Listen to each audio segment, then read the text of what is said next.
my name's Penny, and as usual I'm here to talk about some bookish things. Specifically, today I wanted to talk about the last 1,000 pages of manga that I've read. So in this case it's almost the first 1,000 pages of manga that I've read as well. I have read Orange before, which I won't be talking about today, but I decided that I wanted to get more of a feel for what manga is like, so I picked out 5 popular manga along with recommendations from my brother, and I set about reading the first, or in some cases the first 3 of those manga series to see which ones I might be interested in continuing. So I'm going to go through each of these from the one I liked the least to the one I liked the most, tell you what I liked about them, what I didn't like about them, and whether I plan on continuing with the series. So unfortunately the one I liked the least was One Punch Man by Yusuke Murata. Excuse any of my terrible Japanese. So this is the story of a man who has this super powerful punch, and he's a bit bored with everything because it's just so easy to kill different monsters and villains. Although I have to be honest, this is the one where I found the plot the most difficult to understand. Obviously telling a story in pictures can sometimes be a bit difficult because you've got to find that balance between giving enough detail but finding ways to represent that detail in a way that's interesting visually.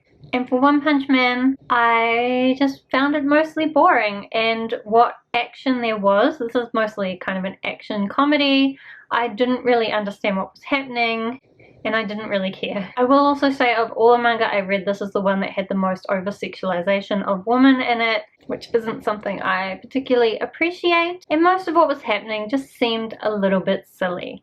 Obviously that's probably something that some people like. My brother does tell me that the series gets better as it goes on, but at this point I don't really remember it that much, so I think it's pretty unlikely that I'll continue with the series, especially because my brother is moving away to Australia and taking all his One Punch Man with him, so I'm not even going to be able to borrow them from him. I can probably get them from the library though.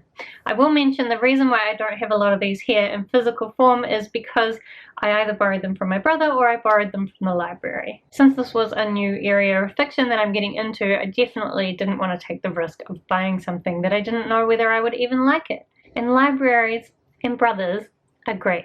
So, moving on from One Punch Man. My next least favorite was Full Metal Alchemist, which really disappointed me because I have been quite interested in alchemy lately after reading Middle Game, and also I'm studying to become an alchemist as part of my Newt's Readathon exam, and I also know that a lot of people really like this series, and I didn't mind it. Like, I think I still gave this 3 stars. It was an okay story, it's just that I was really hoping to love it. This story follows 2 brothers who are alchemists, and when they were younger they tried to bring their mother back from the dead using alchemy, which is forbidden for starters, but also it didn't go very well. One of the brothers has ended up with his soul stuck in this suit of armor, and the other one has lost an arm and a leg and had them replaced by robotic parts. And they're now traveling around the country trying to find some information about how they might be able to get their original bodies back. And as they travel around, they encounter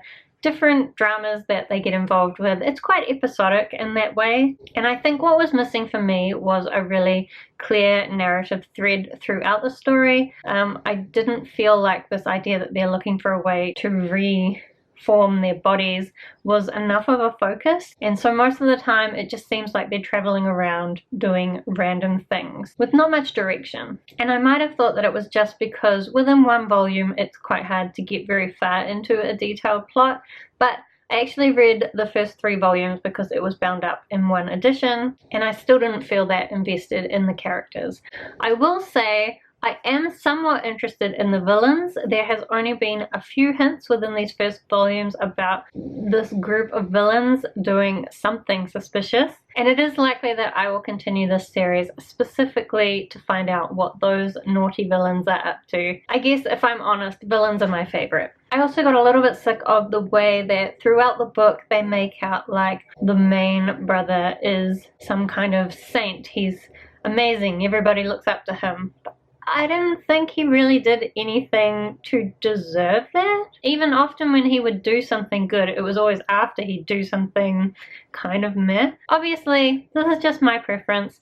I do think that I will continue with the series, as I said, and I'm interested to see how the anime compares as well. So now we're halfway through the ones that are my least favorite and the ones that are my most favorite, and we're going to talk about My Hero Academia. So this is set in a world where a lot of people have quirks, which are different superpowers essentially. And because so many people have these quirks, quite a respected career is to become a hero. And we follow this young boy who really wants to get into hero school. Unfortunately, he doesn't have a quirk and he's been bullied a lot, so it seems unlikely that he's going to achieve his dreams. But then he meets up with this one particular superhero and heads to his hero school entrance exam with a little bit of a trick up his sleeve.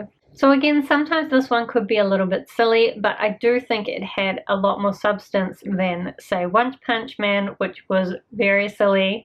I really liked the theme of overcoming your obstacles to your dreams, and also the theme of friendship, because he does make friends as he's attempting to become a hero. I also think the art style in My Hero Academia was my favorite of all the manga I've read.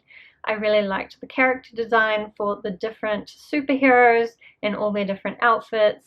Although sometimes some of the characters are drawn with a slightly different style, which I think was done purposefully to make those characters look different, but I'm not sure that I liked it. But this is definitely a series that I will be continuing and probably watching the anime at some point as well. So then my second favorite manga of all these reads was definitely the biggest surprise for me, and that is My Love Story by Kazune Kawahara. Surprising, because normally I'm not a big fan of romance, but I actually thought this was just so wholesome and good and lovely and pure and all those nice things. So this is the story of Takeo, who is a high school boy. Unfortunately, all the girls that he likes tend to fall for his best friend Suna, but then he does meet this girl, and it seems that she has an interest in him, although he doesn't really believe it. As I said, this was just really cute. I especially liked the friendship between the two boys. It is somewhat ironic that personally I had a bit of a crush on Suna, but I really liked the message about looking beyond someone's exterior and looking at who they are as a person. Now, I do know that this is a series, and I'm not sure whether I actually feel motivated to continue the series. I did feel like the romance was wrapped up quite well within the first volume, and I feel like any further volumes would have to be a completely different story to have any real substance.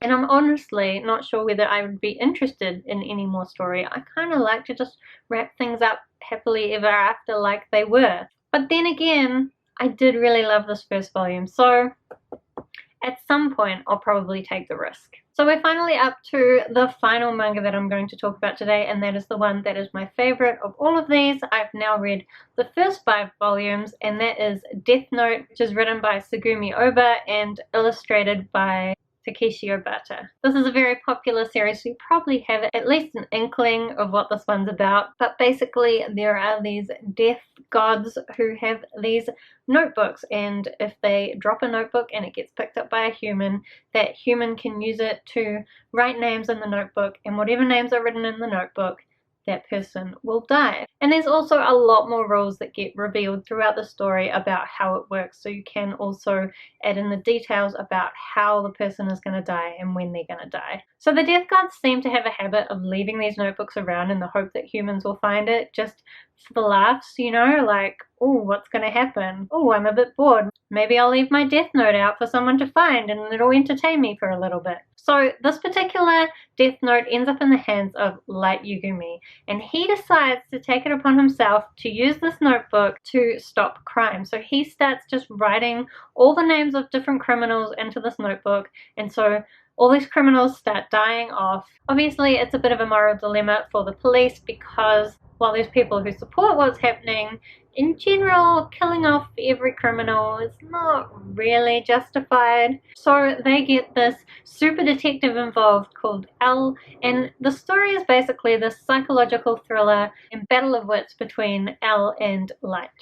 Although I will say in the 5th volume, things have gone slightly sideways and things are a little bit different, and I am enjoying that a little bit less, but I'm hoping that it will be temporary and we'll get back on track. I will also say that a lot of this takes you through the logic that Light or L are thinking about and can be quite detailed, so I can see that some people might find it a little bit frustrating. Personally, I really love trying to think about why they're doing the things they're doing and get one step ahead of their logic. And as well, because my brother's read this, I love just sending him through different theories that probably don't make much sense. I also really enjoyed the girl character that gets introduced in volume 3, I think it is, Meza, although again, this is a little bit of this over-sexualization of women, but she's still a very interesting character. So those are the last 1,000 pages of manga that I've read. I will say, I think this was about half and half, hit and miss between the ones that I liked and the ones that I didn't. So I guess just like any other genre, there's going to be ones that I enjoy and ones that I don't enjoy so much.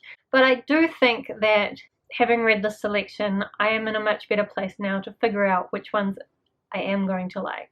Although I've got a lot of manga to read now if I just want to finish the series that I've started, so that might take a while.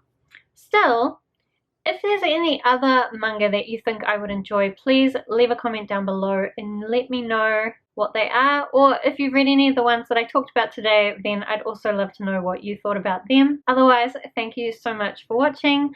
I hope that you're having a wonderful day, and I will see you next time.